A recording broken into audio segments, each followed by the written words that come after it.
What happens when getting everything you wanted becomes the thing that destroys you? Everyone dreams of breaking free from rejection, of proving their worth to a world that doesn't seem to care. But what if success arrives through a path that demands you sacrifice everything that made you worth listening to in the first place? When the internet promises to democratize fame, removing the gatekeepers who once held all the power, it creates a new kind of prison, one built from constant performance, endless content creation, and the suffocating weight of a million strangers' expectations. This is the story of what happens when an artist discovers that independence isn't freedom. It's responsibility for every aspect of your creative soul, monetized and packaged for mass consumption. When building an empire around your authentic voice means losing the very authenticity that made you special. When the choice becomes stay true to yourself and remain invisible, or become visible and lose yourself completely. The question isn't whether you'll succeed. The question is whether there will be anything left of you when you do. Breaking Sound, an independent artist's journey. Chapter 1. The Last Rejection. The phone goes dead in my hand. I stare at my reflection in the Honda's side mirror, 24 years old, stubble from 3 days of nervous sweating, eyes that haven't slept properly since my college roommate Jake moved to LA 2 years ago. The security guard at Meridian Records taps on my window with his knuckles, not unkindly but firm enough to make his point clear. Time to move along, son. 47 rejections. I've kept count in a cracked Moleskine notebook that sits on my passenger seat next to the stack of demo CDs. Each no written in the same blue bic pen, with the date and a one-word description of how they delivered it. Polite. Dismissive. Didn't listen.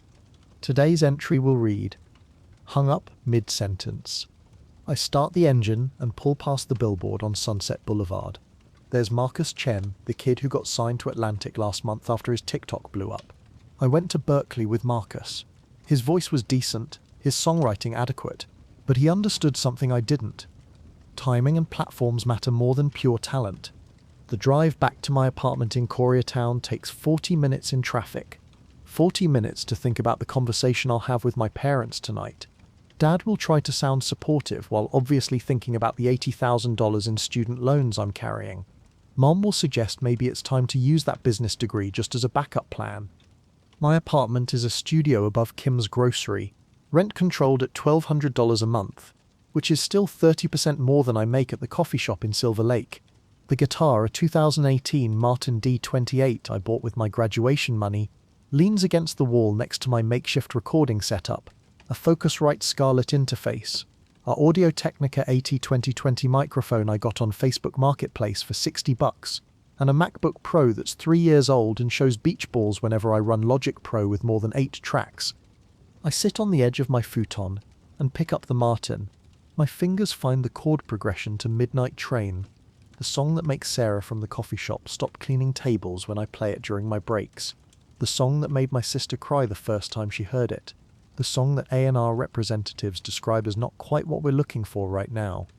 My phone buzzes, text from Tommy Rodriguez, who's been managing me for free since we met at a songwriter's night in West Hollywood. Tommy's actually an Uber driver who wants to get into the music business, but he believes in me more than most industry professionals I've met. How'd it go? I don't answer. Instead, I open my laptop and watch the screen come to life. The familiar icons populate the desktop. GarageBand, Logic Pro, and the Chrome browser bookmarks I've accumulated over months of research. YouTube Studio, Spotify for Artists, TuneCore, DistroKid. The internet doesn't need gatekeepers. I think about my cousin Jake, who started making comedy sketches in his garage 3 years ago. His channel has 2.3 million subscribers now. He just bought a Tesla. He never asked anyone for permission. But music feels different. More serious, more traditional. Musicians are supposed to get discovered, supposed to work their way through the system, supposed to wait for someone with a corner office to decide they're worthy of radio play. Except the radio isn't where people discover new music anymore. I open YouTube and search for bedroom recordings that went viral. The results fill my screen. Claro, Rex, Orange County. Boy Pablo. Artists who recorded in their apartments and bedrooms using equipment cheaper than what's sitting on my desk right now. The cursor hovers over the upload button. This moment feels like standing at the edge of the Santa Monica Pier. deciding whether to jump into the Pacific. Everything changes after this. No more waiting for permission. No more hoping someone else will validate my work. I press record. Chapter 2. The $40 Studio. It's 3 a.m. on a Tuesday, and Mrs. Kim downstairs is probably wondering why my floorboards are creaking so much. I've been at this for 6 hours straight, recording, re-recording, tweaking levels and cursing the thin walls of this apartment building. The Audio-Technica sits on a boom stand I fashioned from a music stand and 2 rubber bands. Professional studios charge $500 an hour for what I'm trying to accomplish with gear that cost less than 1 month's rent. The math should be discouraging, but somehow it's not. Midnight Train needs to sound professional. Not Berkeley student with decent equipment professional. Radio-ready professional. I press record for the 15th time tonight. The red button glows like a stoplight, and I lean into the microphone that still smells faintly like the previous owner's cologne. Take the Midnight Train to anywhere but here. My voice fills the one-room apartment, bouncing off the exposed brick walls I thought were charming when I signed the lease. Now I realize they create natural reverb, not the good kind that engineers pay thousands to achieve, but the amateur kind that screams recorded in a bedroom. Take 16. My voice cracks on the high note in the bridge. Take 17. A car horn honks outside during the second verse. Take 18. Perfect vocal delivery, but I can hear the hum from my neighbor's air conditioning unit bleeding through the walls.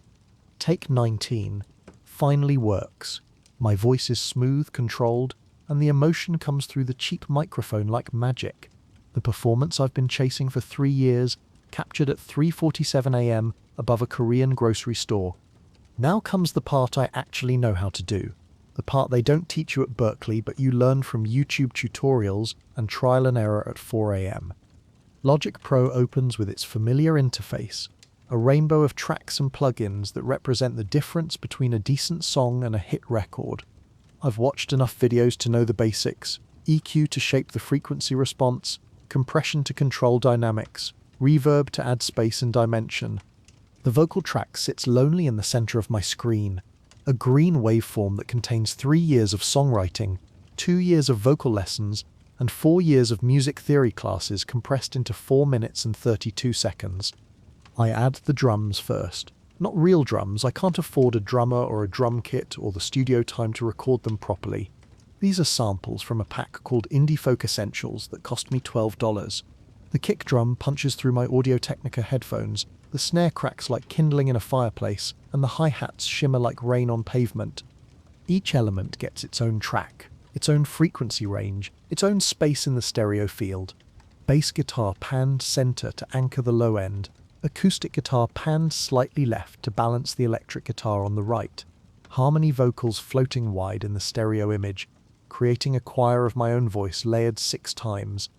The sun starts to rise outside my east-facing window as I add the final touches. A string section created from a free contact library, subtle percussion shaker, tambourine, a finger snap sample, triggered every other measure. By 7 a.m., Midnight Train sounds like it belongs on a playlist next to the National and Bon Iver.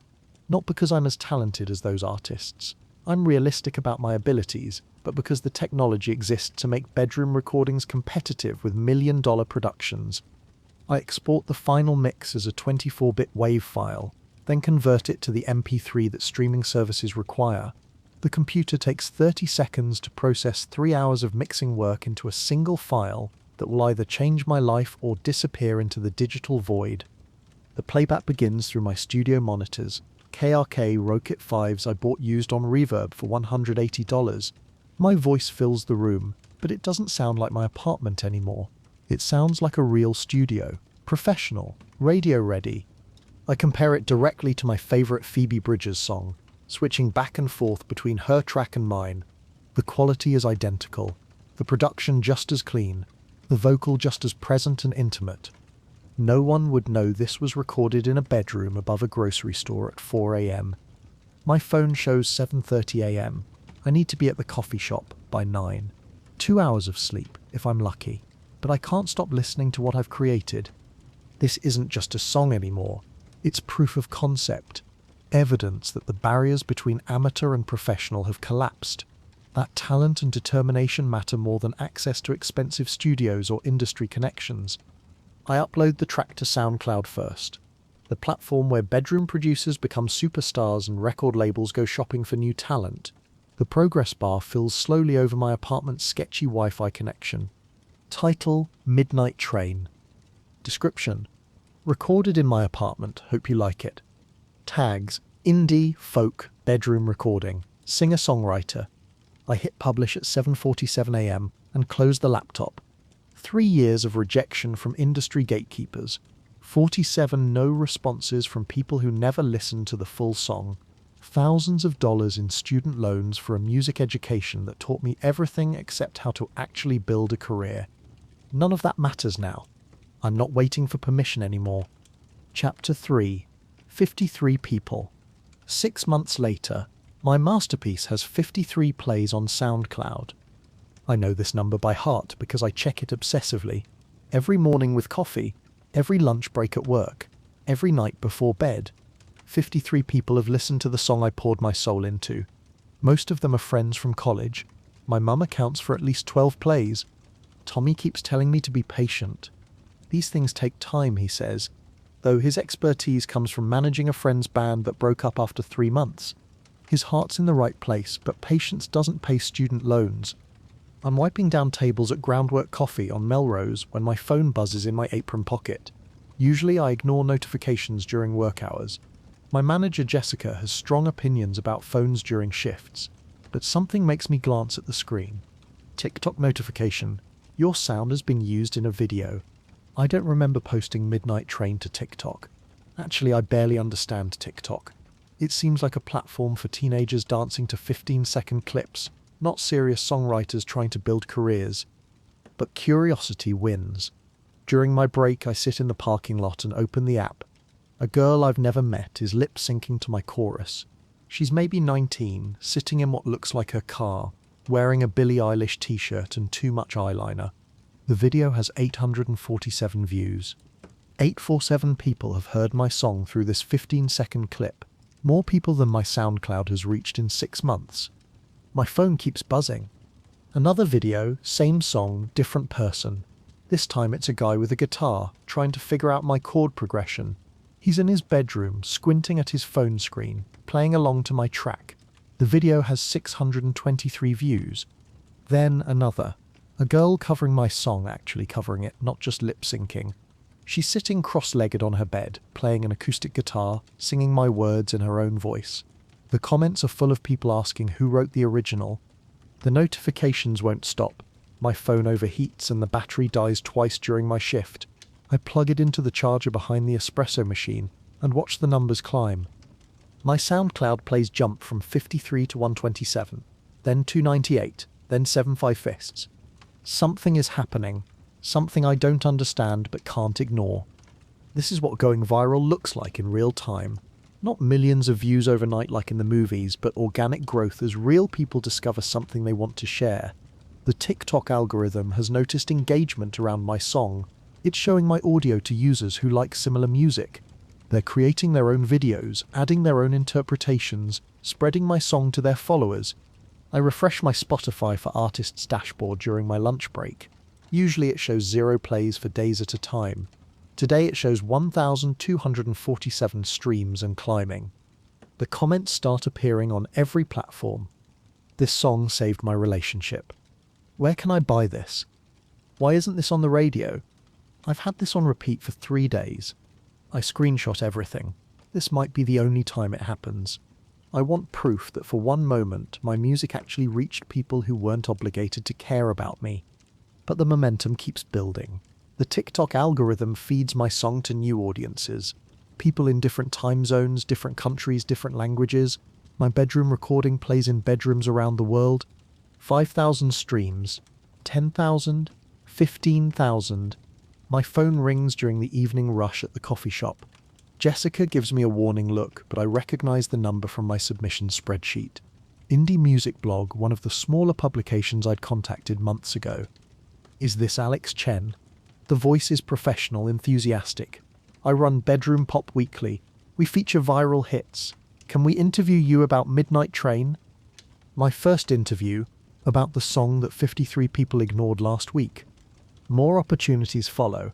A Spotify playlist curator adds me to fresh finds. A radio station in Portland wants to play my song during their local spotlight segment. My inbox fills with collaboration requests from other bedroom producers who've seen my success. The viral wave carries me higher than I imagined possible, but I'm starting to understand something important about how modern music careers actually work. This isn't luck, this isn't random. Viral moments follow patterns. They happen when the right song meets the right moment through the right platform. The algorithm isn't magic. It's just very good at recognizing what people want to share. My bedroom recording succeeded because it felt authentic, real, different from the polished corporate music dominating the charts. People shared it because it made them feel something that mainstream music wasn't providing. The play count hits 50,000 by the end of the week. My phone crashes from notifications.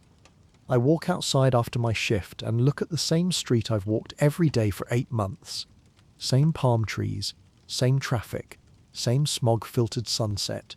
But everything has changed. I'm not just someone with a guitar anymore. I'm an artist with an audience, a musician, people actually want to hear. The viral wave will end eventually. It always does. But for now, I'm riding it as high as it will take me. My bedroom recording just proved something important. I don't need permission from A&R representatives. I don't need approval from record labels. I just need one great song, and the courage to share it with the world. 53 people became 50,000 people in 1 week. The question isn't whether the internet can make careers anymore. The question is, what am I going to do with this opportunity? Chapter 4. Feeding the Machine. Going viral teaches you the first brutal lesson of internet fame. Success is a treadmill that only moves faster. The algorithm that lifted you up now expects you to feed it constantly. Miss a day, and it moves on to the next shiny thing. It's 2 a.m. again, but this time in my new apartment, a 1-bedroom in Los Feliz that costs twice as much but has actual sound insulation. The viral moment from Midnight Train ended 3 weeks ago. The play count stopped climbing. The comments slowed to a trickle. The algorithm moved on to the next bedroom producer with the next emotional ballad. I learned a terrible truth about modern fame. Going viral once means nothing. You need to feed the beast every single day. My followers expect new content constantly, a new TikTok every few days, Instagram posts every morning, behind-the-scenes footage, studio updates, personal stories about the creative process. The machine never stops eating. The pressure sits on my chest like a weight. I promised to post something 6 hours ago. My phone shows 0 ideas in my notes app. Other artists make it look easy. Phoebe Bridgers posts perfectly crafted content that feels effortless and authentic. Clairo's Instagram reads like a curated art magazine. Their feeds flow like professional publications, while mine looks like a confused college student trying to figure out social media. Content creation is the new reality for musicians. I'm not just an artist anymore. I'm a director, photographer, writer, editor, and marketing department all rolled into one exhausted person sitting in his underwear at 2 a.m. The algorithm rewards consistency above everything else. If you post daily, it shows your content to more people. Skip a day and it punishes you. Your reach drops. Your engagement falls. You become invisible again. I've developed what Tommy calls a content calendar, a color-coded spreadsheet that schedules my creativity like a factory production line. Monday, new song snippet. Wednesday, studio footage. Friday, personal story. Sunday, fan interaction. I open the camera app. The front-facing lens shows my tired reflection. Dark circles under my eyes from staying up all night, mixing tracks, hair pointing in different directions. This is not what success was supposed to look like. But I press record anyway. Hey everyone, it's late, but I wanted to share something with you. My voice sounds fake, too cheerful, like a commercial actor selling happiness. I try again, more honest this time. I'm struggling to write my next song. Sometimes creativity doesn't come when you need it to. Better, real. The kind of truth that builds connection instead of just demanding attention. Recording becomes easier with practice. I learn which angles hide my tiredness. How lighting affects mood on camera. Where to look to seem confident when I feel completely lost. The edit takes 2 hours. Cut out the long pauses where I searched for words. Add background music underneath my voice. Not loud enough to distract, just enough to maintain energy. Include text overlays for the main points because the algorithm favors videos with text. Every detail matters. Sloppy content gets buried. I post the video at 6 a.m. peak engagement time when people check their phones before work. The algorithm loves morning posts because they have all day to build momentum. The views start climbing immediately. Comments appear within minutes. People relate to my creative struggle. They share their own artistic blocks. My honesty creates community among people I'll never meet. This is the secret to sustainable content creation. Perfection is boring. People want to see the real person behind the music, the struggles, the failures, the 2 a.m. moments when everything feels impossible. I develop a rhythm over the following months. Monday, new music. Tuesday, behind-the-scenes footage from recording sessions. Wednesday, personal story about mental health or creative process. Thursday, responding to fan questions. Friday, collaboration announcements or live streams. Saturday, fun content that shows my personality. Sunday, rest. Except Sunday isn't really rest. I'm planning next week's content, writing captions that will drive engagement, editing videos to post throughout the week. The work never ends. My camera roll becomes documentation of every moment. Breakfast becomes content about morning routines. Studio sessions become behind-the-scenes footage. Even my bad days become posts about mental health advocacy and creative authenticity. The engagement rates reward this transparency. My most honest posts get the most views. When I share struggles with anxiety, people respond with their own stories. When I celebrate small wins, they celebrate with me. The parasocial relationship goes both directions. I start to care about commenters. I recognize people whose usernames become familiar faces in my daily digital life. But something feels fundamentally wrong. I'm living my life through a lens. Every experience gets filtered through whether it would make good content. Conversations with friends become potential material. Family dinners become photo opportunities. My bedroom becomes a set designed for optimal lighting and acoustics. My relationships change. Friends appear in my videos, which boosts engagement but makes organic hangouts feel staged. My parents start asking if they can share my posts on their Facebook pages. Even potential romantic interests have to consider whether they want to date someone whose life is public content. The notification sounds never stop. Ping, buzz, chime, comments to respond to, direct messages to answer, collaboration opportunities to consider. The phone becomes an extension of my hand, a digital appendage that vibrates constantly with demands for attention and response. I hire help eventually. Tommy's younger sister, Maria, who's studying social media marketing at UCLA. She understands platforms better than I do. Films me with steady hands and natural light. Edits faster and more creatively. Knows which hashtags work and when to post for maximum reach. The quality improves dramatically. My videos start looking professional instead of amateur. My posts get more engagement. The algorithm rewards the upgrade with better reach and more new followers. But hiring help costs money. Money from streaming revenue that barely covers my rent increase. The investment in better content quality pays off through brand partnership opportunities, but it also creates new pressure to maintain the higher standard. Maria established. 6 months of daily content creation teaches me everything about modern music marketing. Which platforms work best for different types of content? What time to post for maximum views in different time zones? How to write captions that get saved and shared? Which visual styles perform better with my demographic? I become efficient, productive, always creating. My bedroom wall is covered with ring lights, camera mounts, and acoustic treatment panels. Professional equipment bought with credit card advances against future earnings. The investment in production quality shows in higher engagement rates and brand partnership opportunities. The numbers don't lie. My follower count grows steadily across all platforms. My engagement rate stays strong. The algorithm consistently shows my content to new people. Brand deals start paying real money. But growth means higher expectations, more content needed, better quality demanded. The bar keeps rising as my audience grows more sophisticated and demanding. I stare at my phone at 2 a.m., knowing tomorrow needs new content. The machine must be fed, always fed. The cursor blinks on an empty Instagram caption. waiting for my next piece of creativity to be packaged and consumed. This is modern fame, not just making music anymore, being willing to turn your entire life into entertainment for strangers who expect constant access to your thoughts, feelings, and creative process. The question isn't whether I can create good content. The question is whether I can create good content forever, and whether anything will be left of myself when the content machine is done with me. Chapter 5. True Connection. Among the thousands of casual viewers who like and scroll past, a smaller group begins to form. These aren't just fans, they're people who feel a personal connection to my story. They know every lyric, comment on every post within minutes, and somehow see themselves in my journey. This is where I discover both the power and the responsibility of authentic connection in the digital age. The message appears in my inbox at 3 a.m. when I'm editing tomorrow's content and questioning every creative decision I've made in the past 6 months.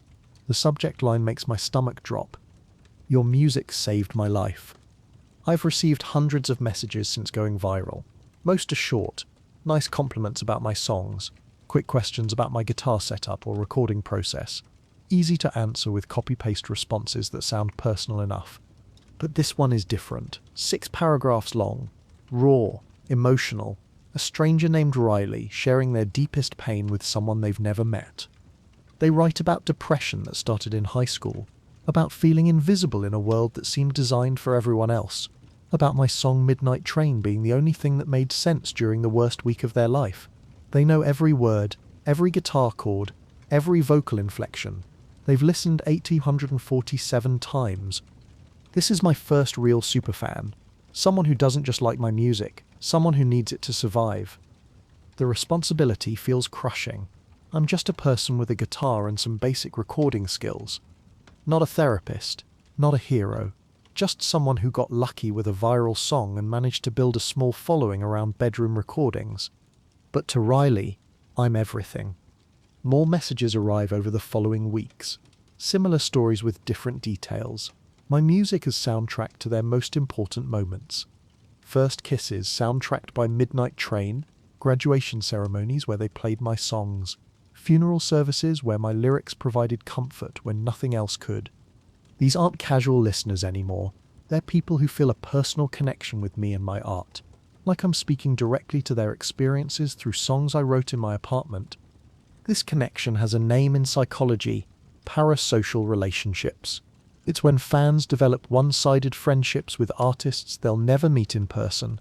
They know everything about my life from social media posts. I know almost nothing about theirs, but their devotion is powerful and undeniable.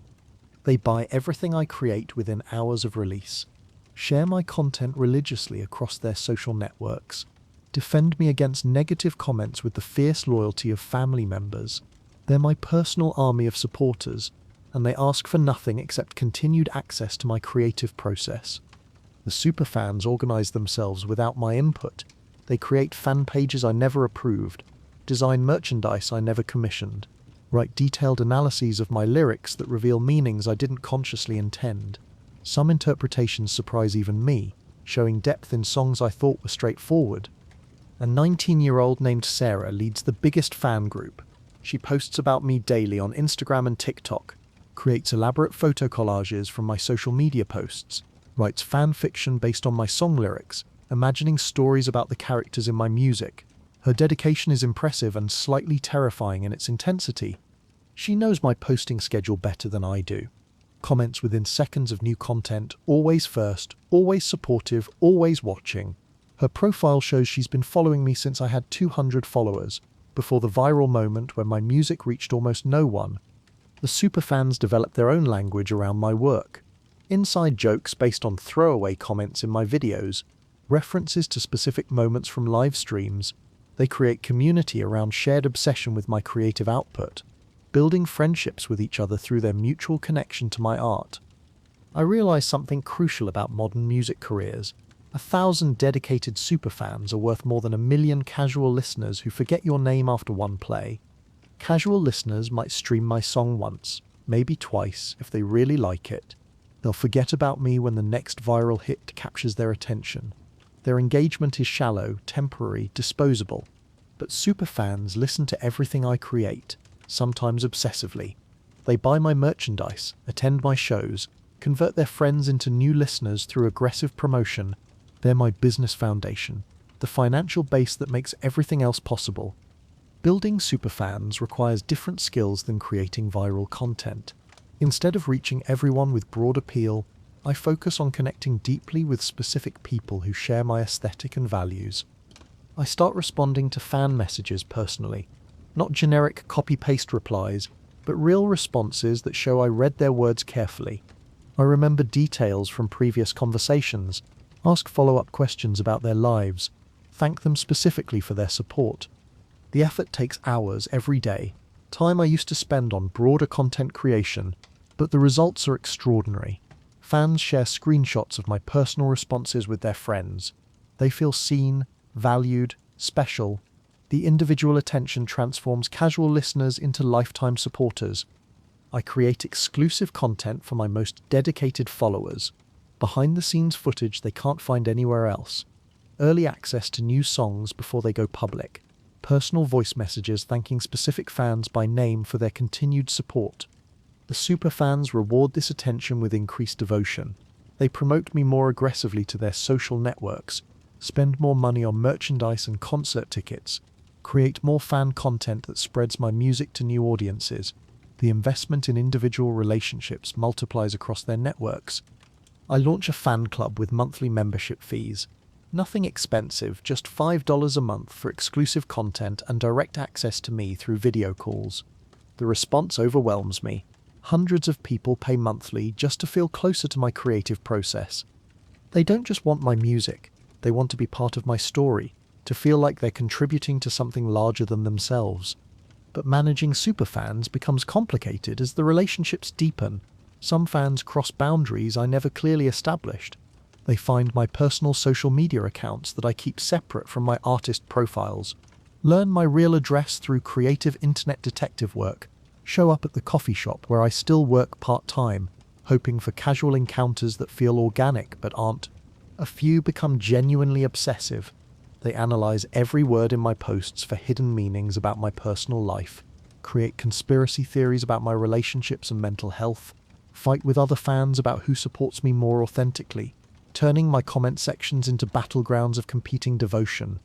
I need to set limits, professional boundaries between my public persona and private life, clear rules about what fans can and cannot do in their expressions of support. Most superfans respect boundaries when I explain them clearly and kindly. They want to support me, not harm me, or make me uncomfortable. They adjust their behavior when I ask, understanding that crossing lines might damage their access to me. But a few require blocking, reporting, sometimes legal intervention when their behavior becomes genuinely concerning. The shadow side of deep fan connection is that some people struggle to maintain healthy boundaries between appreciation and obsession. The healthy superfans become my creative collaborators in ways I never expected. They suggest ideas for merchandise based on their favorite lyrics, vote on which songs to release as singles, provide feedback that shapes my artistic decisions. Their input improves my work because they understand my aesthetic better than industry professionals who've never listened to my full catalogue. Their dedication teaches me something profound about human connection in the digital age. In a world where everyone feels isolated and anonymous, my music provides community, belonging, purpose. Your brand becomes part of who they are. My success becomes their success, something they're personally invested in. The superfans start identifying each other in public through my merchandise. They recognize my t-shirts and hoodies on strangers, strike up conversations with people wearing my designs. My music creates real friendships between people who might never have met otherwise. But superfandom has a dark side that becomes clearer over time. Some fans expect too much from me, constant attention, personal responses to every message, access to my private thoughts and feelings beyond what any artist can reasonably provide. When I can't meet their impossible expectations, some turn angry. They feel betrayed, like I've broken an unspoken contract.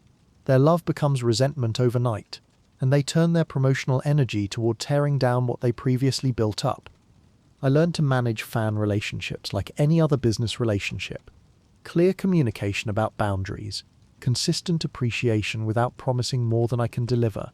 regular engagement that feels personal but maintains professional distance. The superfans who understand these boundaries become my most valuable supporters long-term. They promote my work sustainably without burning out, buy my products regularly without financial strain, create positive community around my brand that attracts new listeners. 6 months after my first superfan message, I have a core group of about 300 people who follow everything I do closely. They generate more revenue through merchandise purchases and constant attendance than my 100,000 casual streaming listeners. They buy every piece of merchandise I create, attend every live stream I host, share every piece of content I post. They're not just fans anymore, they're stakeholders in my creative business, personally invested in my success. But I'm starting to understand a fundamental challenge of building deep fan relationships. Superfans are incredibly loyal, but they expect constant growth and new experiences. They want exclusive access, special treatment, innovative content that justifies their emotional investment. Meeting those expectations requires resources, time, and creative energy that I'm not sure I can maintain indefinitely. The very success of building superfan relationships creates pressure to keep expanding what I offer them.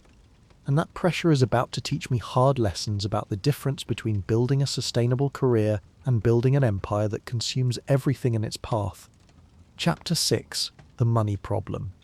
The harsh reality of internet fame becomes clear when my first serious royalty check arrives. Millions of streams generate barely enough to cover rent. The traditional path of making money from music is broken, but alternatives are emerging everywhere. Smart artists are learning to monetize their influence in ways that didn't exist for previous generations. The superfan foundation I've built becomes the key to unlocking real financial success. The email arrives on a Tuesday morning while I'm drinking coffee and wondering how I'm going to make rent this month. The subject line reads, "Payment report 1 till January." I click it open with fingers that have been typing captions and editing videos until 3 a.m. every day for the past 6 months.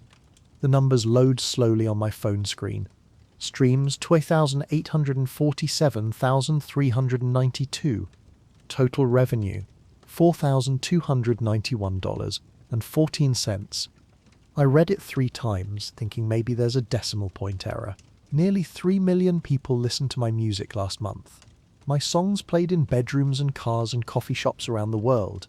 Background music for study sessions, break-up crying sessions, late-night drives through cities I've never visited, for less than the price of a used Honda. The math is brutal and undeniable. Each stream pays me about $0.0015. One play equals 1/10 of a penny. I need 1,000 streams to earn what a coffee costs at Groundwork. My viral success generated millions of streams, but barely pays my student loan minimum payment. The streaming platforms keep most of the money. Spotify pays artists roughly 70% of nothing. Apple Music is slightly better, but still nowhere near a living wage. The system is designed to benefit the platforms and established artists with massive catalogues, not bedroom producers trying to build careers. But my phone buzzes with a different kind of opportunity while I'm staring at the depressing math of streaming economics. "Hi Alex, I work for TechFlow Headphones. We love your music and want to partner with you. Interested in discussing collaboration? A brand deal. Real money, not streaming pennies that require millions of plays to generate rent money." I researched TechFlow quickly on my lunch break at the coffee shop. They make decent wireless headphones. Nothing revolutionary but solid build quality and good reviews. Mid-range pricing. Clean brand image. Products my fans might actually use and appreciate. The video call happens 2 days later. Maria sits next to me in my apartment, taking notes and asking the business questions I'm still learning to navigate. A confident woman in a business suit explains their offer through my laptop screen. They want me to post about their headphones across my social media platforms. One Instagram post featuring their product. One TikTok video showing me using them in my creative process. One mention in my newsletter to subscribers. The payment, $15,000. $15,000 for 3 posts. More than 3 months of streaming revenue for a few hours of content creation work. My student loan payment, rent, groceries, and equipment upgrades covered by promoting a product that actually aligns with my artistic needs. This is how modern artists actually make money, not from streaming platforms that pay fractions of pennies per play. From selling access to their audience, leveraging the trust and attention they've built through consistent content creation. My followers trust my recommendations about music gear and creative tools. When I suggest something, they listen. That trust has measurable value. Companies will pay enormous amounts for authentic endorsements from artists with engaged audiences. But trust is fragile and essential to everything I've built. Recommend the wrong product once, and my fans feel betrayed. Their loyalty disappears overnight, taking my business foundation with it. I test the headphones thoroughly before agreeing to the partnership. The sound quality is genuinely good, not audiophile perfection, but better than most headphones in the same price range. Clear highs, balanced mids, decent bass response for music production and casual listening. The partnership makes sense for my audience. My fans care about audio quality because they want to hear my music the way I intended it. These headphones help with that goal without breaking their budgets. I structure the deal carefully with Maria's help. The posts must feel authentic, not like obvious advertisements. No forced sales language or fake enthusiasm. I'll share my honest experience with the product, focusing on how it fits into my creative process. The first post goes live on a Wednesday morning. A photo of me wearing the headphones in my home studio, working on a new song. The caption talks about the importance of good monitoring equipment for bedroom producers and independent artists. The response surprises me. Comments flood in within hours, fans asking where to buy the headphones, others sharing photos of their own studio setups, questions about my mixing process and equipment recommendations. The engagement rate doubles my average. My fans trust my recommendation because I've built genuine connection with them over months of authentic content. They know I care about audio quality and wouldn't promote junk just for money. The partnership feels natural, helpful rather than exploitative. TechFlow notices the results immediately. Their sales spike 20% in the first week. The headphones sell out in 2 colors. They ask about extending the partnership for 6 months. This teaches me something crucial about monetizing influence. My audience isn't just fans, they're potential customers waiting for products they actually want and need, recommended by someone they trust. But streaming revenue and brand deals aren't my only income sources. My superfans want more ways to support me directly, and I'm learning to create products that serve their needs while building sustainable business. I launched my first merchandise line 2 weeks later. Simple designs based on my song lyrics, my logo embroidered on hoodies and t-shirts. Nothing fancy or expensive to produce, just ways for fans to show their support publicly and feel connected to my creative community. The response overwhelms my small-scale expectations. The first batch of 50 shirts sells out in 4 hours. Fans post photos wearing my merchandise from different cities and countries. They create a visible community around my brand, walking advertisements that introduce my music to new potential listeners. Each t-shirt costs $8 to produce through a print-on-demand service and sells for $25. That's $17 profit per item with no inventory risk or upfront investment. Sell 100 shirts, make $1,700. Much better math than streaming economics. I expand the merchandise carefully based on fan feedback. Vinyl records for collectors who want physical copies of my music. Signed posters for superfans who want something unique. Limited edition items that create urgency and exclusivity without feeling manipulative. The fans organize their purchases strategically. They buy multiple items to justify shipping costs. Some fans collect everything I create, displaying their collections on social media. Others buy gifts for friends, spreading my reach through their personal networks. My merchandise becomes organic advertising. Every person wearing my shirt introduces my music to potential new fans, walking billboards promoting my brand without ongoing marketing costs. But the real breakthrough comes from combining all these revenue streams into a sustainable business model. Streaming builds my audience reach and provides baseline credibility. Brand deals monetize my influence and attention. Merchandise creates deeper fan connection and steady profit margins. Each element supports the others in a system that doesn't depend on any single income source. I book my first real concert 6 months after the TechFlow deal. Not an open mic night or coffee shop performance, but a proper venue with ticketing and sound equipment. The Troubadour in West Hollywood, 150 capacity, the same stage where Elton John and James Taylor performed early in their careers. The show sells out in 2 hours. My superfans buy tickets immediately, some traveling from other states to attend.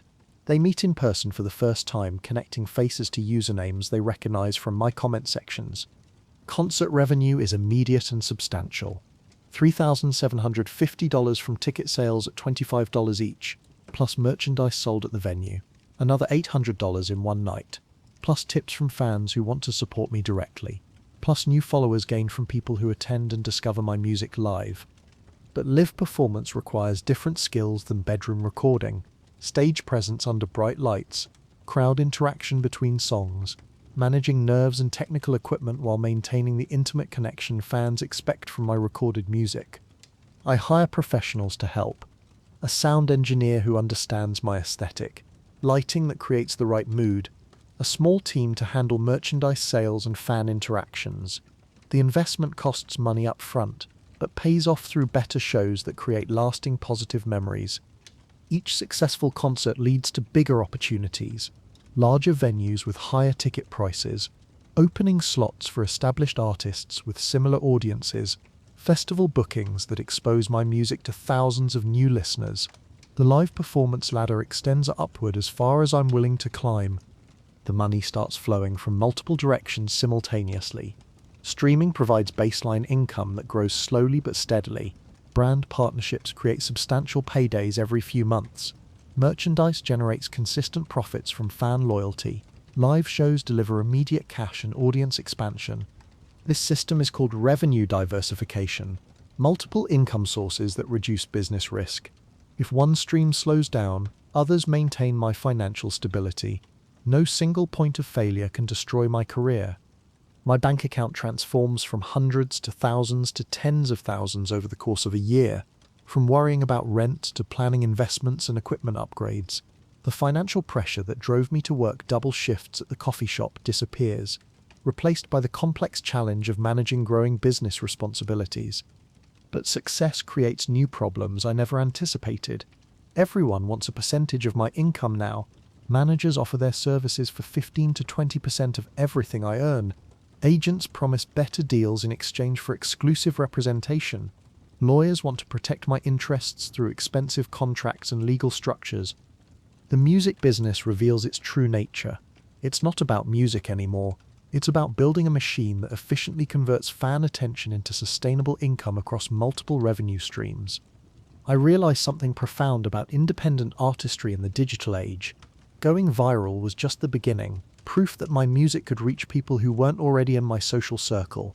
Learning to monetize that attention sustainably is the real skill that determines long-term success versus fleeting internet fame. The streaming pennies still arrive every month in my royalty statements, but they're barely noticeable compared to my diversified revenue streams. I've cracked the code that eluded 47 A&R representatives, how independent artists actually build sustainable careers in the modern music economy. But with financial success comes new challenges I never expected, and the temptation to scale beyond what one person can reasonably manage. Chapter 7. Building the Empire. Revenue diversification teaches me that sustainable success requires multiple income streams, but it also reveals something else, the need to scale beyond what one person can manage alone. My success creates opportunities to build something larger than myself, turning personal artistic expression into an actual business empire. The package arrives on a Tuesday morning while I'm drinking coffee and planning my week's content calendar. 20 cardboard boxes stacked on my doorstep, blocking the entrance to my apartment building. The delivery driver honks and waves before disappearing into Los Angeles traffic. I cut open the first box with hands that are shaking slightly from too much caffeine and not enough sleep. Inside, folded neatly in plastic bags, are t-shirts with my face printed on them. It's surreal and disturbing and amazing all at once. This is my face on cotton fabric, my logo embroidered on hoodies, my song lyrics printed on posters meant for bedroom walls. I've become a product that people buy to express their identity and show their allegiance to my artistic vision. The online store launches at midnight Pacific time.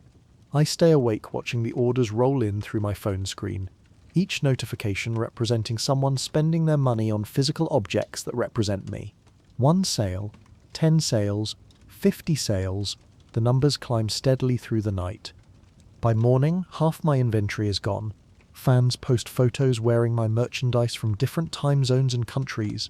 My clothing appears on bodies I'll never meet, spreading my brand across continents through personal expression and tribal identification. But selling t-shirts is just the beginning of what's possible when you understand how modern artists build sustainable businesses.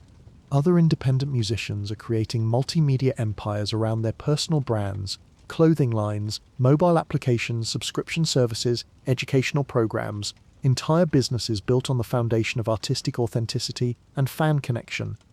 I study their strategies obsessively during late-night research sessions, how they expanded beyond music into related products and services, what their fans actually wanted beyond just songs, which business ventures succeeded spectacularly, and which failed publicly, providing expensive lessons for those willing to learn from others' mistakes.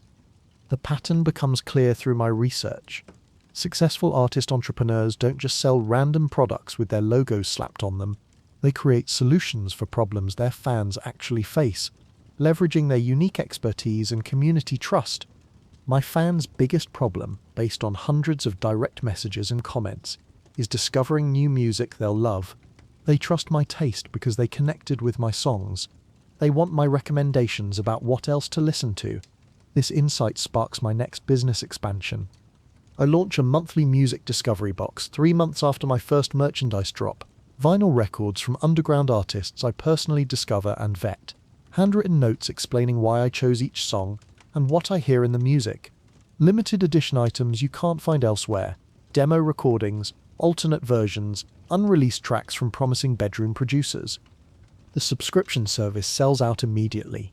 Fans love receiving surprise packages in their mailboxes. Physical objects that create anticipation and ritual around music discovery. They trust my curation completely, because I've never steered them toward anything I didn't genuinely love. The recurring revenue creates predictable monthly income that doesn't depend on constantly creating new content or booking more shows. Subscribers pay $25 monthly for curated musical experiences, generating steady cash flow that supports everything else I want to build. But managing physical products requires skills I never learned in music school. Inventory management and supplier relationships, shipping logistics and international customs forms, customer service emails and quality control processes. I'm not just an artist anymore, I'm running multiple businesses that happen to be connected to my music. I hire employees slowly and carefully. First, Tommy's cousin David to handle customer service emails and shipping logistics. Then Maria's roommate Claire to manage social media content creation and community management. Each hire costs money, but saves my sanity and creates space for higher-level creative and business decisions. The team grows organically around people who understand my vision and care about my fans as much as I do. Building company culture becomes as important as building profits, because the wrong employees can destroy fan trust faster than I can rebuild it. My merchandise evolves beyond basic clothing into products that connect directly to my musical identity and fan needs. Custom guitar picks designed for fingerstyle playing, notebooks with staff paper for songwriters, art prints of my handwritten lyrics for bedroom walls. Each product serves my audience's specific interests rather than just broadcasting my logo. The profit margins vary dramatically between different product categories. Physical merchandise costs money to manufacture, store, and ship. Digital products have almost no ongoing costs once created, scaling infinitely without inventory limitations. I experiment with digital offerings that leverage my expertise and fan connection. Online masterclasses about bedroom recording techniques, exclusive audio content for subscribers, demos, alternate versions, commentary tracks about my creative process, virtual meet and greets with my most dedicated supporters, creating personal connection that justifies premium pricing. The digital product scale without limits. Create once, sell forever. No inventory constraints or shipping costs. Just pure profit from intellectual property and personal access. My mobile app launches 6 months after the merchandise success, a combination music player and fan community platform. Exclusive content for subscribers that they can't find anywhere else. Direct messaging capabilities with me. Fan-to-fan connections that build community around shared musical interests. The app development costs $50,000 and requires ongoing maintenance and updates, but it creates the deepest fan engagement I've ever achieved. turning casual listeners into daily active users who spend significant time in my digital ecosystem. App users spend hours daily engaging with my content and each other. They share covers of my songs and get feedback from fellow fans, discuss lyrics meanings and personal interpretations, plan meetups in their cities. I've built a social network around my music that generates revenue through subscriptions and in-app purchases. The app generates income through premium subscriptions, $10 monthly for advanced features, exclusive content purchases, and virtual merchandise that exists only in the digital space. The economics work because engagement is extraordinarily high among my most dedicated fans. I realize I've accidentally become a technology company. The music brought fans initially, but the ecosystem of products and services keeps them engaged long-term, creating multiple touch points and revenue streams that extend far beyond song streaming. Other revenue opportunities emerge naturally from the foundation I've built, licensing my music for commercials and television shows, teaching songwriting workshops at music schools and conferences, speaking at industry events about independent artistry and direct-to-fan business models. Each opportunity builds on previous successes and expands my influence. The empire grows beyond what one person can reasonably manage alone. I incorporate as an official business entity with proper legal structures, hire accountants to manage increasingly complex finances, set up employee benefits and payroll systems. The paperwork is boring but necessary for protecting everything I've built. My bedroom studio becomes a professional operation with full-time employees, dedicated office space, conference rooms for meetings, and health insurance plans. I'm responsible for people's livelihoods now, which adds pressure but also creates accountability and purpose beyond personal artistic expression. The pressure intensifies with each expansion, more decisions to make daily, bigger risks with each new product launch, higher stakes if anything fails dramatically. Success creates its own stress as the business demands constant attention and strategic thinking. But the financial results are undeniable and transformative. Multiple revenue streams generate consistent cash flow that survives market changes because it's diversified across different products and customer segments. The business thrives because it's built on genuine fan connection rather than artificial hype. My accountant shows me the annual numbers during our December meeting. 7 figures in total revenue across all business lines. Hundreds of thousands in profit after expenses. I've built a real company from bedroom recordings that 47 A&R representatives rejected. The merchandise warehouse holds thousands of products with my branding. The subscription service has members in 40 countries who trust my musical taste. The app has hundreds of thousands of downloads and thousands of daily active users. The live shows sell out consistently at increasingly larger venues. I've created something bigger than music. A lifestyle brand, a community platform, an entertainment company. My influence extends far beyond my original songs into products and services that improve my fans' daily lives. But empire building is exhausting on levels I never anticipated. Every day brings new challenges that have nothing to do with creating music. Inventory problems and shipping delays, technical issues with the app, employee conflicts and customer complaints, legal issues and trademark disputes. The work never stops. I miss the simplicity of just making music, the pure creative act without business considerations, marketing implications or revenue optimization. Success has complicated everything I once loved about being an artist, turning intuitive expression into calculated strategy. Late at night, I sometimes pick up my original guitar and play Midnight Train, the bedroom recording that launched everything. It sounds different now, heavier with the weight of responsibility and business complexity.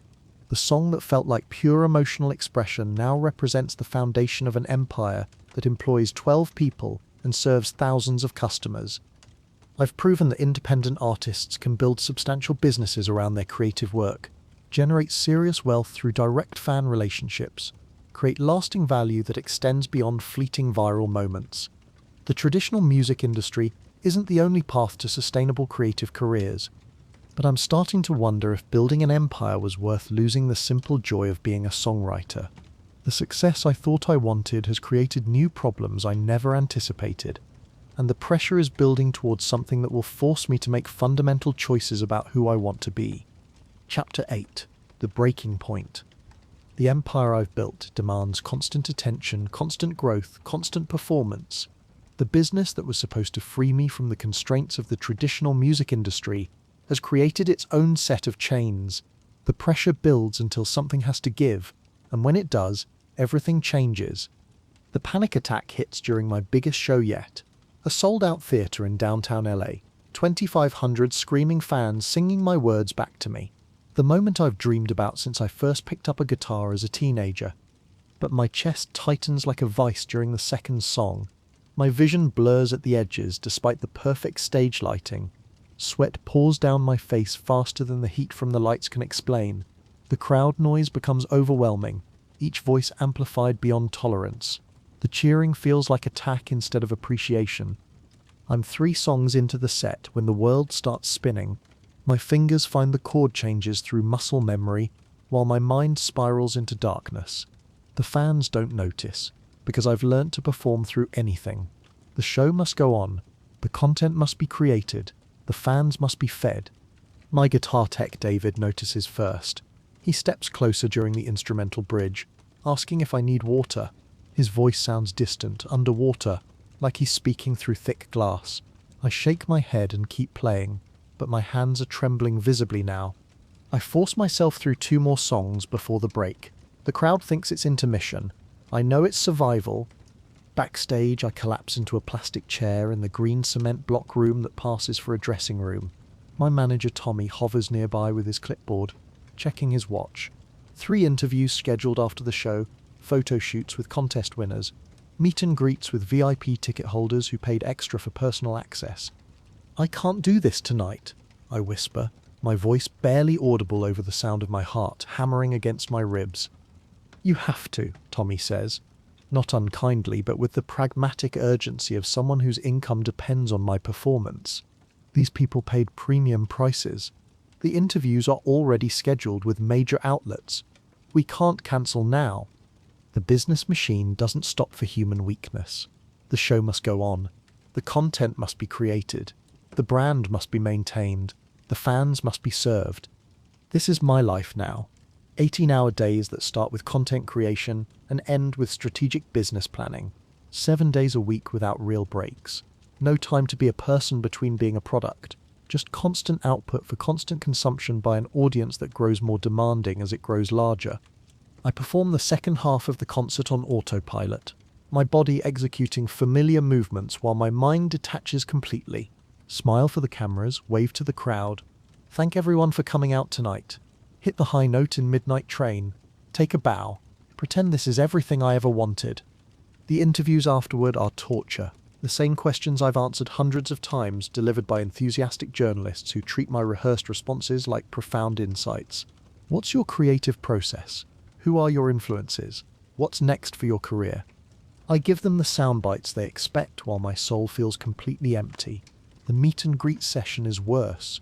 Superfans who've travelled across the country to spend 30 seconds with me, looking for personal connection with someone who has nothing left to give. The hotel room at 2 a.m. offers no relief from the pressure. My phone buzzes with urgent messages that can't wait until morning. Social media posts to approve for tomorrow's content calendar. Business decisions requiring immediate attention. Problems that need solving before the next city, the next show, the next performance of being Alex Chen the brand instead of Alex Chen the human being. Sleep becomes impossible despite exhaustion that goes deeper than tiredness. My mind races through tomorrow's schedule and next week's commitments and next month's product launches. Studio session at 9 a.m. Brand partnership call at noon. Content creation until evening. Another show tomorrow night in San Diego. When did success become a prison? When did my dreams become obligations that feel more like punishment than achievement? I remember the bedroom days with something approaching grief, the freedom to create without deadlines or commercial considerations, the joy of making music for its own sake, not because the content calendar demanded new material, the simple pleasure of sharing songs with friends without calculating engagement rates or demographic targeting. Now everything serves the business machine. Every song must be commercially viable and strategically timed for maximum impact. Every decision must generate revenue or advance the brand. Every moment must be productive in service of growth that never satisfies because there's always more growth demanded. My relationships suffer in ways I didn't anticipate. Friends become networking opportunities instead of genuine connections. Family interactions get documented for social media content. Romance becomes impossible when you're never truly present, always thinking about the next post or planning the next business expansion. The superfans demand constant attention that feels suffocating instead of supportive.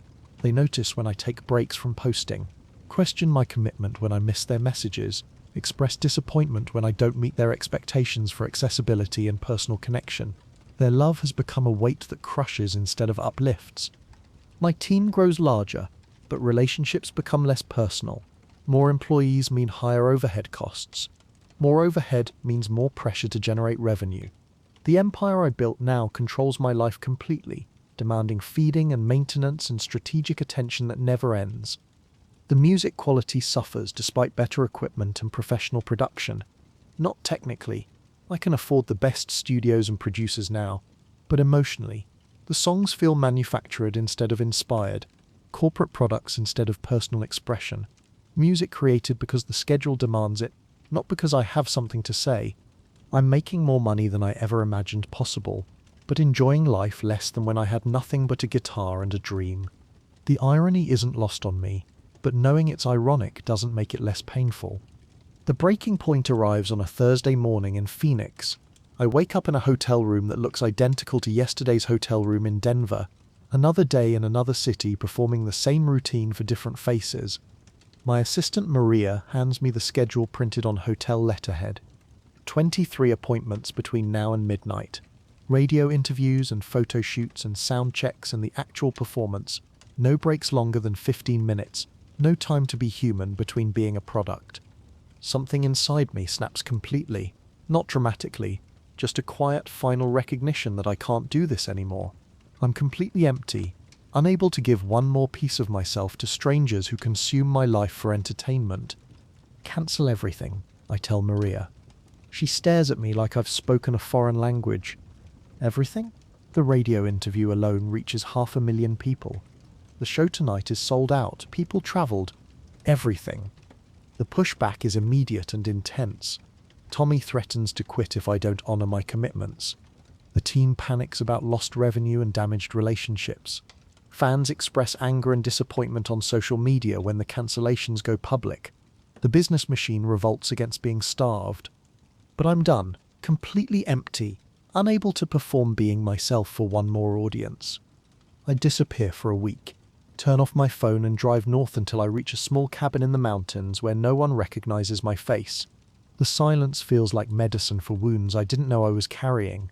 For the first time in months, I sleep naturally. Wake up when my body wants to wake up instead of when the alarm demands productivity. Eat when I'm hungry instead of when the schedule allows. Remember what being human feels like without the pressure to document and monetize every experience. The guitar in the corner calls to me on day 3. I pick it up hesitantly, like greeting an old friend after a long separation during which everything changed.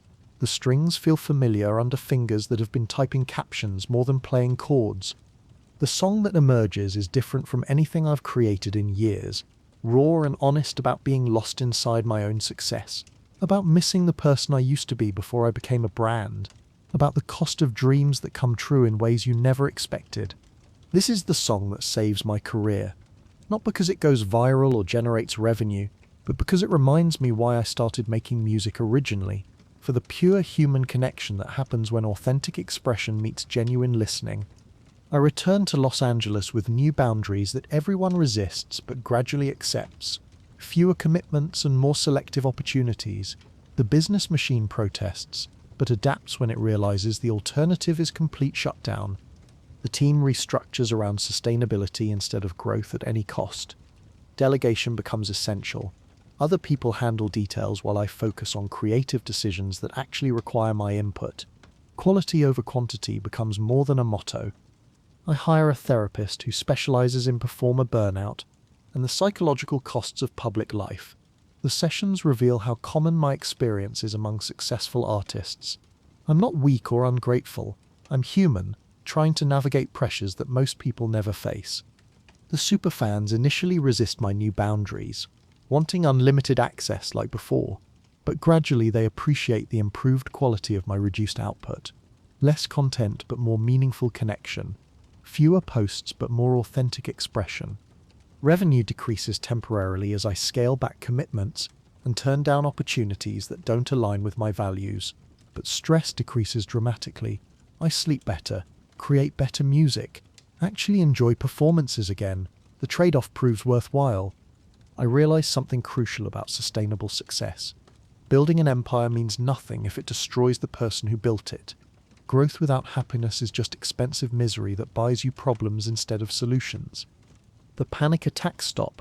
My relationships improve as I become present instead of constantly distracted.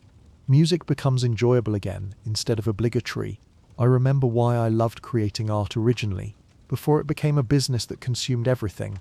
But the lesson comes at a cost I almost couldn't afford to pay. I nearly lost myself completely to the machine I created. The warning serves as permanent reminder about the dangers of unchecked ambition and the importance of protecting the human being inside the public persona. Success without sustainability is just delayed failure with better marketing. I almost learnt this lesson too late, but learning it changes everything about how I approach the future. Chapter 9. Finding Balance. The recovery process teaches me something profound about fame and fulfillment. My struggle with burnout, my journey back to authenticity, becomes a story that resonates with other artists facing similar challenges. I realize that my greatest impact might not be my music, but showing others how to navigate success without losing themselves. The email sits in my inbox for 3 days before I open it. The subject line reads, "Please help, struggling artist." I've received thousands of these messages since my public burnout and recovery became part of my story. Desperate musicians asking for advice about building careers, collaboration requests from bedroom producers, demo submissions from artists hoping I'll listen and somehow change their lives. Most get filtered by my assistant or answered with form letters. But something about this one feels different. Maybe it's the timing. I'm finally healthy again, sleeping through the night creating music because I want to, rather than because the schedule demands it. Ready to look beyond my own recovery toward how my experience might help others. The message is from Maya Chen, a 19-year-old singer-songwriter from Portland. She's talented but struggling with the same challenges I faced years ago. No label interest, tiny streaming numbers, working 3 jobs to afford basic recording equipment, while watching less talented artists achieve viral success. Her demo plays through my headphones, and the voice stops me completely. Raw talent that reminds me of myself during the bedroom recording days, before the business empire, before the content machine, before I learned that success could be its own trap, pure artistic expression without calculation or market research. I listened to all 5 songs twice. The production quality is rough, clearly recorded in her bedroom on equipment that costs less than my monthly coffee budget. The mixing needs professional attention, but the songwriting is exceptional. The emotion is real and unfiltered. This is what music should sound like when it comes from authentic human experience. My assistant David walks into my home office carrying my daily schedule. A much lighter calendar than the 18-hour days that nearly destroyed me, but still full of meetings and decisions that require my attention. "Cancel everything today," I tell him. He stares at me with the concern of someone who watched me nearly collapse from overcommitment. Everything. The brand partnership call alone is worth $15,000. Everything. I spend the day researching Maya's situation through her social media and streaming profiles. The struggle is clearly documented, playing empty coffee shops to uninterested audiences, posting covers to silence, fighting for every single stream while watching manufactured pop music dominate the charts. But she has something increasingly rare in the music industry: authentic artistic vision. The kind of voice that could change people's lives if the right audience discovered it. The way my voice reached people during my viral moment. I make a decision that surprises everyone, including myself. I'm going to help her succeed, not just with advice or encouragement. Those are cheap and common. Real help. The kind of support I wish someone had given me during my darkest moments of rejection and self-doubt. The first step is production. I book studio time at my favorite facility in Silver Lake, professional engineers, top quality equipment, the same resources that transformed my bedroom recordings into radio-ready hits.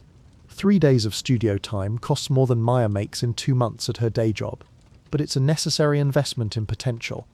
Maya's reaction to the offer is pure shock mixed with suspicion. This kind of help doesn't happen to unknown artists.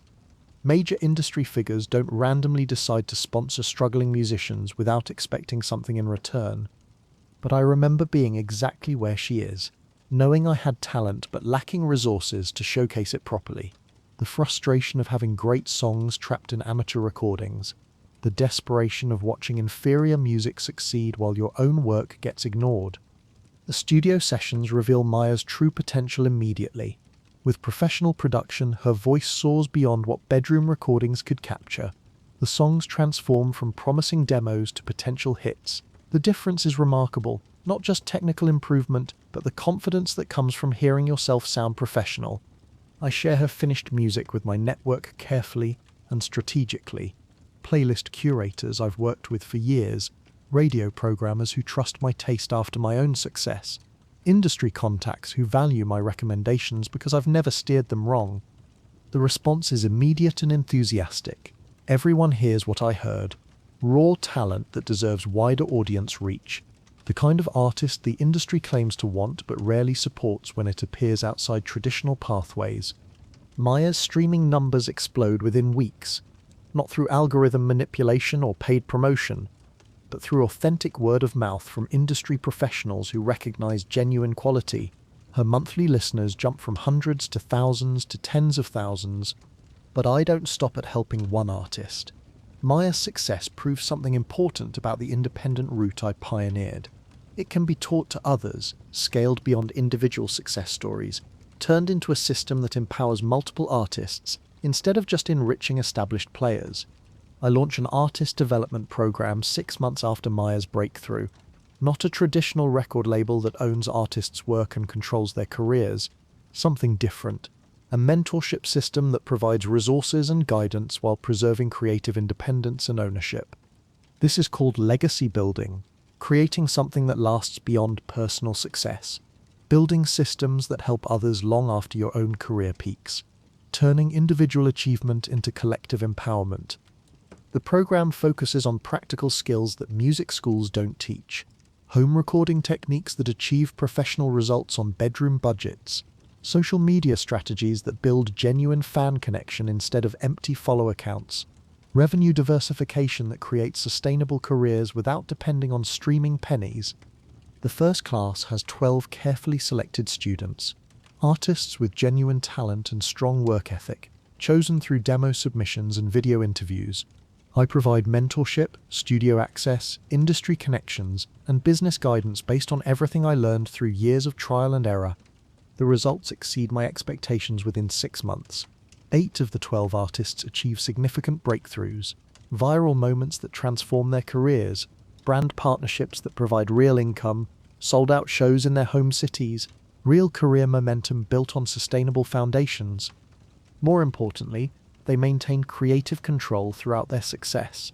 They own their masters, build their own teams, make their own artistic decisions. They're not just successful artists. They're independent business owners who understand how to monetize their creativity without compromising their vision. Word spreads through music communities online and offline. Applications flood in from around the world. Talented musicians desperate for guidance from someone who actually understands their struggles, who built a career through the same challenges they're facing. I expand the program carefully, maintaining quality over quantity. Each artist receives personal attention and customized support based on their specific strengths and challenges. No assembly line approach to artist development, because authentic success requires individual strategy. The program becomes profitable through revenue sharing agreements. A small percentage of each artist's earnings funds continued operation and expansion. Success breeds more success as graduates become mentors for newer participants. 2 years later, I've helped launch 30 successful independent careers. Artists who might never have been discovered by traditional labels because they didn't fit narrow commercial categories. Voices that enrich the musical landscape by offering alternatives to manufactured mainstream content. The media starts calling me a kingmaker, someone who can create stars through strategic support and industry connections. The label makes me uncomfortable. I'm not creating stars, I'm helping artists become themselves more successfully. My influence extends beyond individual artist success stories. I'm proving that the independent model works at scale, that talented musicians don't need corporate backing to build meaningful careers if they have proper guidance and support. Record labels start copying my methods, launching their own independent divisions that promise artistic freedom while maintaining corporate control. They miss the essential ingredient: genuine commitment to artist empowerment rather than profit extraction. The artists I've helped start helping others in turn. Maya launches her own mentorship program for singer-songwriters in the Pacific Northwest. Other graduates share knowledge freely through their social media platforms and local music communities.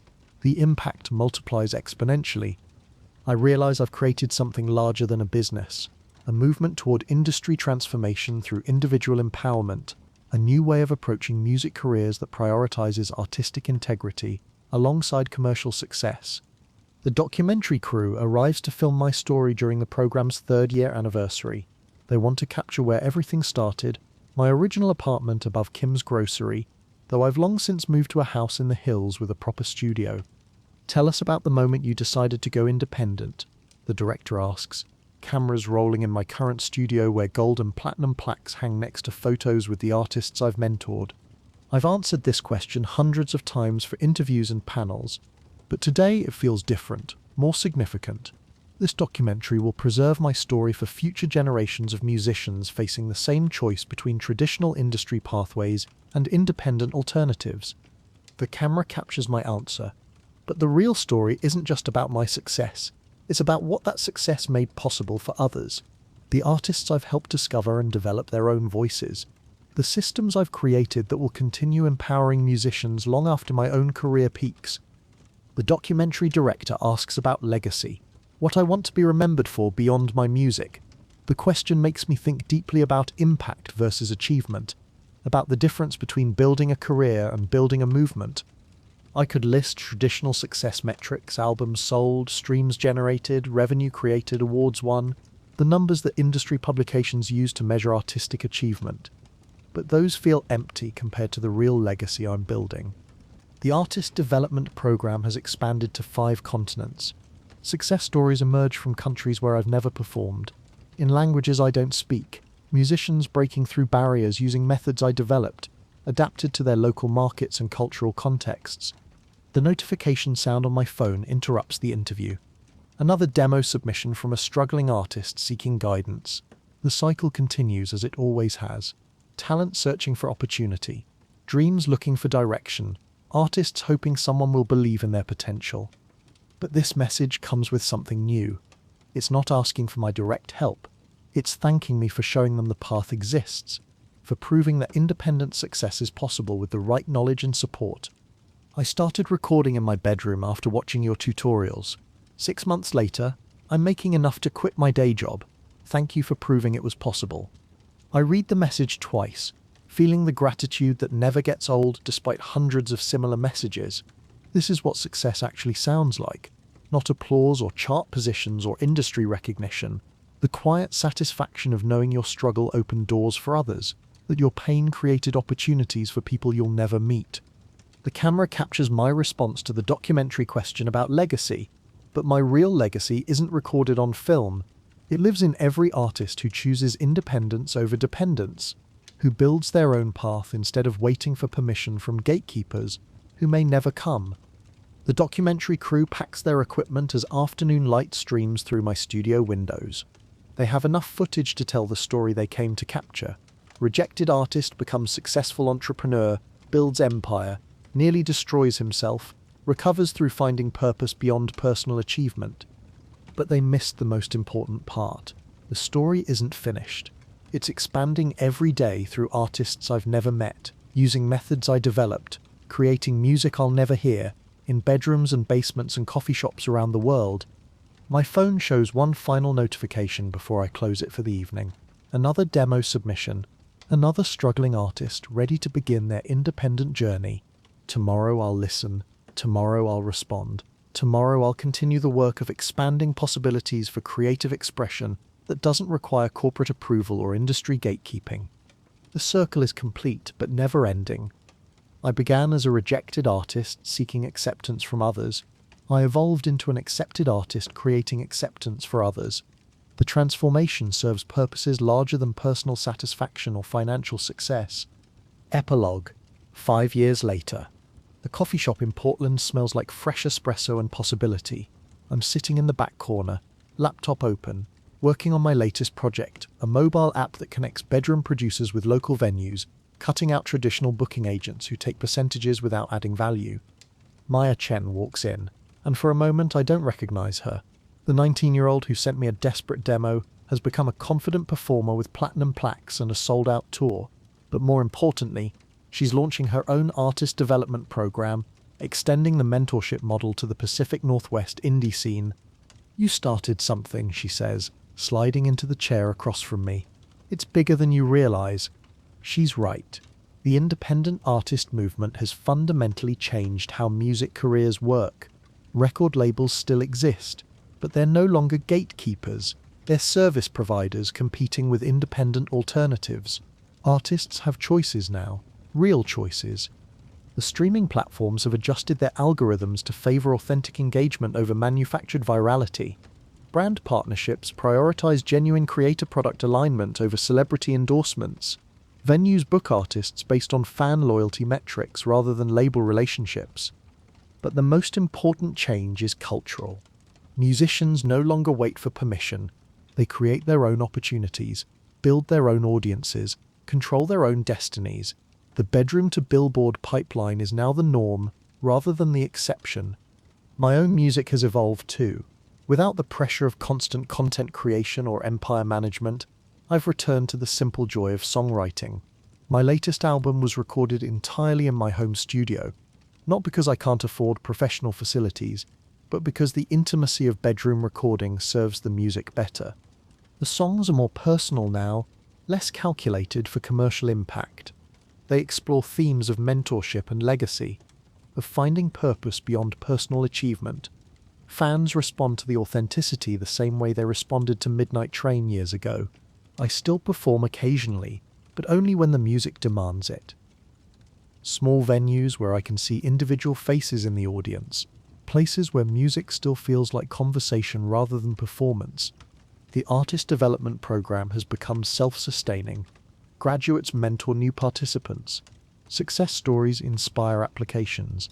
The model replicates itself across continents without requiring my direct involvement. This is what I wanted from the beginning, though I didn't have words for it then. Not just personal success, but systemic change. Not just escaping the broken music industry, but building something better in its place. Maya shows me her latest project, a documentary about independent artists changing the global music landscape. Artists from Nigeria and Iceland and South Korea, all using variations of the methods I developed, all achieving success on their own terms. The industry fought back at first, she says, scrolling through clips on her phone. Labels tried to co-opt the independence movement. Streaming platforms attempted to bury independent artists. But there are too many of us now. We're not outsiders anymore, we're the new mainstream. She's documenting something remarkable, a complete transformation of creative industry power structures through individual empowerment and collective action. Artists who refused to wait for permission, who built their own systems, who proved that talent and determination matter more than industry connections. My phone buzzes with the familiar notification. Another demo submission. The cycle continues as it always has, but now it feels different. Less desperate, more confident. Artists aren't asking for rescue anymore. They're asking for guidance on paths they already know exist. I open the message while Maya orders another coffee. It's from a 17-year-old in Mumbai who's been recording songs in her bedroom and building a following through social media. She's not asking me to save her career. She's sharing her success and thanking me for proving the path was possible. This is the real revolution. Not my individual journey from rejection to success, but the collective realization that creative expression doesn't require institutional approval. That talent finds ways to reach audiences when barriers disappear. That technology democratizes opportunity for those willing to use it strategically. The coffee shop fills with the usual afternoon crowd. Students and freelancers and entrepreneurs building something from nothing. Many of them are probably musicians, probably recording songs in their apartments, probably uploading content to platforms that didn't exist when I started. I close my laptop and walk outside into Portland's grey afternoon light. Somewhere in this city, a teenager is picking up a guitar for the first time. Somewhere else, a bedroom producer is finishing a song that will change everything. The story continues in voices I'll never hear, in songs that will inspire the next generation of independent artists. The traditional music industry spent decades convincing artists they needed permission to succeed. We proved they were wrong. Now, the question isn't whether independent artists can build sustainable careers. The question is what they'll create with the freedom to be completely themselves. I drive home through streets that look the same but feel different. The billboards still advertise major label artists, but they compete with streaming playlists curated by bedroom producers. Radio stations still exist, but they're less relevant than social media algorithms that surface authentic voices. The revolution is complete, but it happened so gradually that most people didn't notice. One bedroom recording at a time, one viral moment at a time, one artist at a time, choosing independence over dependence. At home, I pick up my original guitar, the Martin D28, that started everything. My fingers find the chords to Midnight Train, the song that launched 1,000 careers, including my own. It still sounds like hope to me, still feels like the beginning of something rather than a relic from the past. But now when I play it, I hear harmony, the voices of every artist who followed the same path, who proved the same point, who built their own version of independence. We're all playing the same song now, just in different keys. The notification sound chimes one more time, another demo, another beginning, another artist ready to stop waiting for permission and start building their own empire. I'll listen tomorrow, I'll respond with encouragement and practical advice. I'll continue the work that turned my personal rejection into collective empowerment. This is what success actually sounds like in the end. Not your own voice reaching the world, but a chorus of voices you helped find their song. The music continues long after the original song ends, in bedrooms and basements and coffee shops where the next generation of independent artists is just getting started. The revolution was never about me. I was just the first to document the path that always existed, waiting for someone brave enough or desperate enough to walk it. Now that path is a highway traveled by thousands of artists who refuse to let anyone else control their creative destiny. The story ends where it began, with someone picking up a guitar, pressing record and deciding that their voice deserves to be heard. The only difference is that now they know exactly what to do next.